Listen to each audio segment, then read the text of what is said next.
આ શાક માર્કેટ એ લોકોનું હમણાં જ સમજો કે 10 દિવસ પહેલાં એસડીએમ સાહેબ દ્વારા અમને એવી અરજી આપવામાં આવે છે કે ભાઈ તમારું જે શાક માર્કેટ છે એ જર્જરિત પરિસ્થિતિમાં છે અને એને અમે પાડી દેવાની કામગીરી હાથ ધરવાના છીએ ટૂંક સમયમાં. અહીંયા બનેલ શાક માર્કેટ કંઈક જર્જરિત છે નહીં, ખાલી એ ખોટું ન્યૂઝ ફેલાવવામાં આવી રહ્યું છે. પણ અમારું શાક માર્કેટ હજી એવી જર્જરિત હાલતમાં નથી થયું કે અમારું શાક માર્કેટ તોડી પાડવામાં આવે. હજી તો 20 વર્ષ મિનિમમ ચાલે એવી પરિસ્થિતિમાં જ છે. માર્કેટ જે બિલ્ડિંગ છે એના પોપડા ખાલી ઉખડી ગયા છે અને ઓલરેડી એસડીએમ સાહેબે કીધું છે પાડી દેવાની એમને નોટિસ આપેલી છે. નવીન માર્કેટનું કારણ થઈ ગયું. ત્યાંના વેપારીના બિલ્ડરોના પ્રેશરમાં આવીને થોડું જર્જરિત થયું છે તો તોડી પાડવાની વાત આવે છે માર્કેટ. તો શું જિલ્લા પંચાયતના પોપડા નથી તોડતા? એવી કેટલી સરકારી સંસ્થાઓ છે જ્યાં જર્જરિત થયેલું છે એનું તો કોઈને કશું લેવા દેવા નજરમાં આવતું જ નથી. અમારે જેવા વૃદ્ધ માણસોને બહાર જવું એ બહુ તકલીફ છે. રિક્ષા ભાડું થાય બરોબર એટલે પોસાય એવું નથી. જો આ શાક ચાલુ રહે એવી બધા નગરજનોની માગણી છે. જૂનું શાક માર્કેટ છે એ શું બધાને ડિસ્ટન્સ નજીક પડે બરોબર છે. ત્યાંથી હાઈવેમાં જવાય તો બધા પેટ્રોલનો ચાર્જ થાય, ત્યાં એક્સિડન્ટનું પ્રોબ્લેમ રહે. બનાસકાંઠાના મુખ્યાલય પાલનપુરમાં આવેલા 30 વર્ષ જૂના શાક માર્કેટને તોડી પાડવાની હિલચાલના સમગ્ર બનાસકાંઠામાં પડઘા પડ્યા છે. આ તમામ હિલચાલ બિલ્ડર લોબીના ઇશારે થાય છે તેવો મોટો ખુલાસો પીડિત જૂના શાક માર્કેટના વેપારીઓએ કર્યો છે અને તેઓએ ચીમકી પણ ઉચ્ચારી છે કે અમે આ બિલ્ડરોના ઈરાદાઓને પાર પાડવા નહીં દઈએ અને અમે કાયદાની કોર્ટમાં હાઈકોર્ટ તેમજ સુપ્રીમ કોર્ટ સુધી આ મામલે અમારી લડતને આપીશું. નમસ્કાર, હું છું રીના અને આપ જોઈ રહ્યા છો ટુડે ગુજરાતી ન્યૂઝ. છેલ્લા 1 માસથી પાલનપુરના જૂના શાક માર્કેટના વેપારીઓ અને અન્ય લોકો વચ્ચે કાયદાની લડત ચાલી રહી છે. આ કાયદાની લડતની ટ્રાયલ પાલનપુરના સબ ડિવિઝનલ મેજિસ્ટ્રેટની કોર્ટમાં ચાલે છે. જૂના શાક માર્કેટના વેપારીઓ પર આક્ષેપ છે કે તેઓ અહીં ગંદકી ફેલાવે છે. શાકભાજીની લારીઓથી ભીડ થાય છે. શાક માર્કેટ જૂનું છે અને જર્જરિત છે. પડી જાય તો જાનહાનિ થશે. પાલનપુર સિવિલ હોસ્પિટલની નજીક છે અને વારંવાર ટ્રાફિકના પ્રશ્નો સર્જાય છે અને તે રીતે આ જૂનું શાક માર્કેટ જાહેર ન્યુસન્સ ફેલાવતું હોય તોડી પાડવું જોઈએ. આ મામલાની એસડીએમ પાલનપુર કચેરીમાં 11 જુલાઈ 2024ના રોજ એક મુદ્દત પડી હતી, જેમાં નવી સુનાવણી આગામી 18 જુલાઈ 2024ના રોજ થશે. અને આ મામલે જૂની શાક માર્કેટમાં છેલ્લા 30 વર્ષથી 62 જેટલા વેપારીઓ પોતાનો ધંધો રોજગાર ચલાવે છે. લાલા લજપત રાય નામથી આ શાક માર્કેટ ફેમસ છે. આ શાક માર્કેટ પાલનપુર વાસીઓનું સૌથી પ્રિય શાક માર્કેટ છે, કારણ કે અહીં તાજા વ્યાજબી ભાવના અને વોકિંગ ડિસ્ટન્સમાં શાકભાજી મળે છે. વેપારીઓનું કહેવું છે કે બિલ્ડર લોબીએ તાજેતરમાં જ આબુ રોડ હાઈવે પર એક મોટું બહુમાળી ફળફળાદી શાક માર્કેટ બનાવ્યું છે. જો કે આ દૂર હોવાને કારણે દુકાનોના ભાવ પણ 40 લાખથી વધુ હોવાના કારણે નાના વેપારીઓ ત્યાં જવા માંગતા નથી. કેટલાક વેપારીઓ ગયા હતા અને તે પણ માલ ન વેચાતા પાછા આવ્યા છે. આમાં નવું ફળફળાદી શાક માર્કેટ ખાલી છે. બિલ્ડરોએ અહીં એના બાંધકામ પાછળ કરોડો રૂપિયાનો ખર્ચો કર્યો છે. જો કે દુકાનો ન વેચાવાના કારણે બિલ્ડરો હવે નવે પેંતરેબાજી શરૂ કરી છે અને જૂનું શાક માર્કેટ તોડી પાડવા માંગે છે. અહીં બિલ્ડરોના બે ફાયદા થાય છે.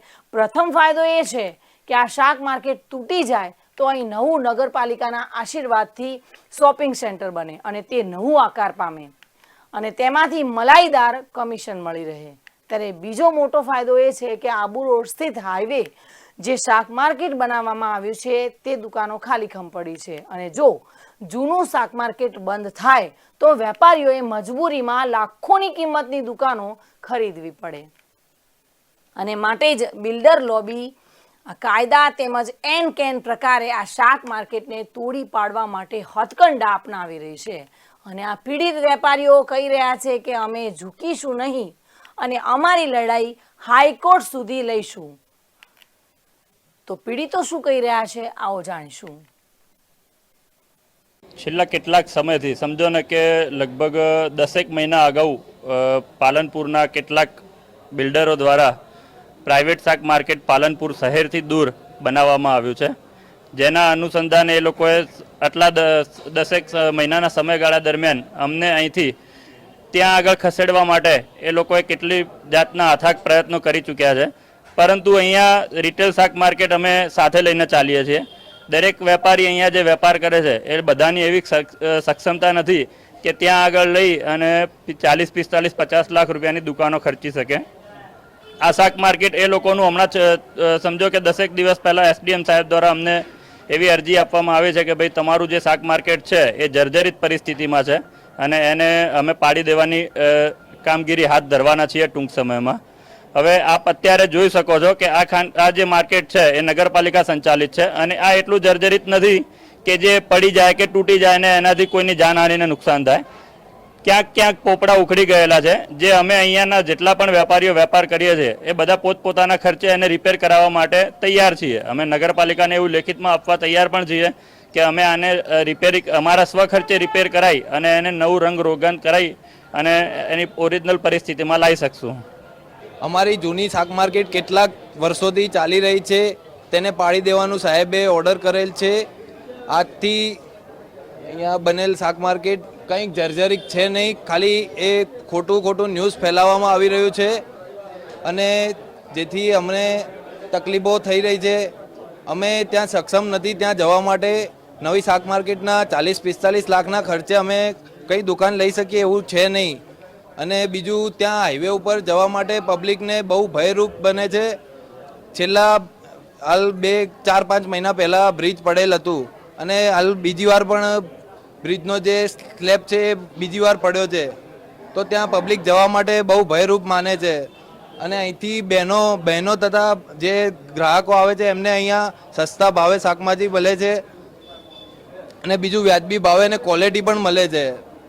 હાજી, હું સિન્ટુભાઈ દિલીપભાઈ પઢિયાર, પાલનપુર નગરપાલિકાને સામે આવેલું લાલા લજપતરાય શાક માર્કેટના એક વેપારી છું અને અમારી શાક માર્કેટ તોડી પાડવાવાળીની ચર્ચા થઈ રહી છે, પણ અમારું શાક માર્કેટ હજી એવી જર્જરિત હાલતમાં નથી થયું કે અમારું શાક માર્કેટ તોડી પાડવામાં આવે. હજી તો 20 વર્ષ મિનિમમ ચાલે એવી પરિસ્થિતિમાં જ છે. થોડા ઘણા પોપડા કે એવું ઉખડેલું છે જે અમે આખા શાક માર્કેટના દરેક વેપારીઓ સ્વખર્ચે બી કરાવવા માટે તૈયાર છીએ. જો અમારું શાક માર્કેટ જો અહીંયાથી તોડી પાડવામાં આવે તો અમારા અહીંયાથી 50 થી 60 વેપારીઓ રોજગાર વિનાના થઈ જાય અને એ રોજગાર વિનાના થઈ જાય એ બે સમસ્યા છે. પ્લસ આજુબાજુના એરિયાના જે પણ ગૃહિણીઓ જે શાક માર્કેટમાં શાકભાજી લેવા આવે છે એ લોકોને પણ સમસ્યા નડે એવી પરિસ્થિતિ છે. તો અમારું એવું કહેવું છે કે ભાઈ આ શાક માર્કેટ યથાવત રાખવું અને અમે બધા વેપારીઓનો અમારો રોજગાર છીનવાઈ ના જાય એવી અમારી સાહેબને નમ્ર વિનંતી છે. અમારે અત્યારે જે માર્કેટ ચાલી રહ્યું છે જૂનું, એના વેપારી મિત્રો બધા ભેગા થયા છે.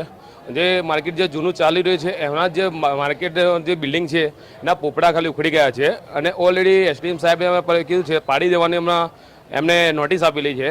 અને જે પોપડા ઉખડી ગયેલા છે એ હમણાં જે નગરપાલિકા જે ચાલી રહ્યું છે જૂનું એ નગરપાલિકાના હસ્તકે ચાલી રહ્યું છે. કે નગરપાલિકાની પરમિશન લઈને અમે જે રિપેરિંગ જે કરાવવાનું છે અમે કરાવી શકીએ છીએ વેપારી મિત્રો બધા ભેગા થઈને. અને ઓલરેડી જે હાઈવે નવું માર્કેટ જે બનેલું છે ખાનગીકરણ પ્રાઇવેટ માર્કેટ છે અને એ ઓલરેડી લડવી નદીના તટ પર બનેલું છે. લડવી નદીના તટ પર બનેલું છે અને હાઈકોર્ટમાં એની PR દાખલ થયેલી છે. અને ફ્યુચરમાં અમે ત્યાં જઈએ અને હાઈકોર્ટનો જ્યાં ચુકાદો ના આવે ત્યાં સુધી અમે ત્યાં જવાનું કેવી રીતે અમારે ત્યાંનું અમારું રિસ્ક રહે છે ઓલરેડી. એટલું અમે ઇન્વેસ્ટમેન્ટ ત્યાં કરી શકીએ કેપેબલ બી નથી બધા મિત્રો વેપારી મિત્રો બધા કેપેબલ પણ નથી. જ્યાં સુધી PRનું જ્યારથી હાઈકોર્ટનું PRનું જ્યાં સુધી સોલ્યુશન ના આવે ત્યાં સુધી ત્યાં જવાનો કોઈ મતલબ આવતો નથી અમારો ત્યાંનો. અને ઓલરેડી જે અહીંયા જૂનું માર્કેટ જે ચાલુ છે બધા વેપારી મિત્રો બધા ખુશ છે. ઓલરેડી અહીંયા જે ચાલુ છે જે એની પ્રોબ્લેમ છે એનું સોલ્યુશનનું નિરાકરણ લાવવા બધા મિત્રો બંધાયેલા છીએ અમે. હું કિશોર કુમાર અંબાલાલ પઢિયાર શાકભાજીનો અહીંયા શાક માર્કેટનો વેપાર કરું છું અને વેપાર અમારા બાપદાદાના ટાઈમથી થતો આવ્યો છે. જે તે ટાઈમે બારટપુરામાં જૂની શાક માર્કેટ હતી ત્યાં થતો હતો. તે જગ્યા જર્જરિત હતા ત્યારે પાડીને અમને અહીંયા સારી સરસ નજીકમાં સિટીની અનુકૂળ બધાને સારું અનુકૂળતા આવે તેવી જગ્યા આપી છે. પણ હવે નવીન માર્કેટનું કરણ થઈ ગયું, ત્યાંના વેપારીના બિલ્ડરોના પ્રેશરમાં આવીને અહીંયા થોડું જર્જરિત થયું છે તો તોડી પાડવાની વાત આવે છે માર્કેટ. તો શું જિલ્લા પંચાયતના પોપડા નથી ખોરતા? એવી કેટલી સરકારી સંસ્થાઓ છે જ્યાં જર્જરિત થયેલું છે એનું તો કોઈને કશું લેવા દેવા નજરમાં આવતું જ નથી. શાક માર્કેટ જ ખાલી નજરમાં આવે છે. કેમ શાક માર્કેટ જ પાડી દેવાનું? વર્ષોથી અમુક દેખો જિલ્લા પંચાયતમાં પોપડા બી કેવા ઉખડી ગયા છે. એના એટલી બદતર તો હાલત અમારી શાક માર્કેટની નથી કે જે તોડી પાડવામાં આવે. તેમ છતાં પણ જો નગરપાલિકા અમને વેપારી ભાઈઓને મંજૂરી આપે તો અમે રિનોવેશન કરવા તૈયાર છીએ. બીજી બધી આવી સંસ્થાઓ જે જર્જરિત છે એની તો નજરમાં જ નથી આવતી. બસ અમુક લાભી વેપારી લોકો જ આ બસ નવજાનો આવે જે સામેની માર્કેટ નવી માર્કેટમાં ચાલતું નથી ત્યાંના બિલ્ડરોના દમણ પ્રેશરમાં જે ભાઈ તો એના હિસાબે આ માર્કેટની ઉપર પ્રેશર આવે છે. પણ અને આના હિસાબે અમને નાના વેપારીઓને પણ જે રોજીરોટી મળે છે તે બધી ત્યાં જઈએ તો એવી કોઈ શક્યતા લાગતી નથી. ત્યાંનું મેન્ટેનન્સ પણ અમને ભાઈ વધી જાય એટલે એ રીતે કશું અનુકૂળ આવતું નથી. અને બસ બિલ્ડરોના પ્રેશરના હિસાબે આ માર્કેટ તોડી પાડો એવું કહેવામાં આવે છે. જૂનામાં જૂની શાક માર્કેટ છે અને બજારમાં લોકોને આવવા જવા માટે પણ સારામાં સારી છે. અને અમારા જેવા વૃદ્ધ માણસોને બહાર જવું એ બહુ તકલીફ છે. રિક્ષા ભાડું થાય બરાબર એટલે પોસાય એવું નથી. જો આ શાક ચાલુ રહે એવી બધા નગરજનોની માગણી છે. જૂનું શાક માર્કેટ છે એ શું બધાને ડિસ્ટન્સ નજીક પડે, બરાબર છે. ત્યાંથી હાઈવેમાં જવાય તો બધા પેટ્રોલનો ચાર્જ થાય, ત્યાં એક્સિડન્ટનું પ્રોબ્લેમ રહે. એટલે એના કારણે બધા લેડીઝો સરળતાથી આવી શકે. હાઈવે ઉપર બીજા બનાવો બનાવવાની પણ શક્યતા છે. એટલા માટે અહીંયા રહે તો બધાને સુટેબલ રહે. તો અહીંયા બને એવું મારી ઈચ્છા છે.